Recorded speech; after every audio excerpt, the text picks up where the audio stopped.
चला तर आज करूया उन्हाळा स्पेशल कैरीचं लोणचं. सुटलं का नाही मग बघून तोंडाला पाणी.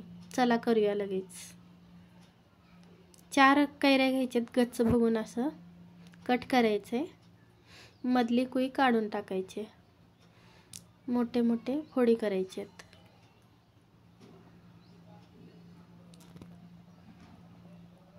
अशा. मीठ घ्यायचे स्वादानुसार,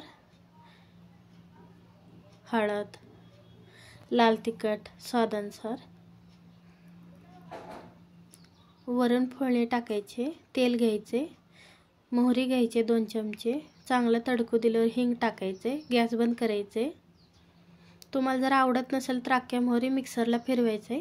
पुन्हा गॅस बंद केल्यावर तेलामध्ये टाकायचे. ते फोडणी केलेल्या कैरीमध्ये टाकायचे आणि मिक्स करायचे. एकजीव केलं झाल्यावर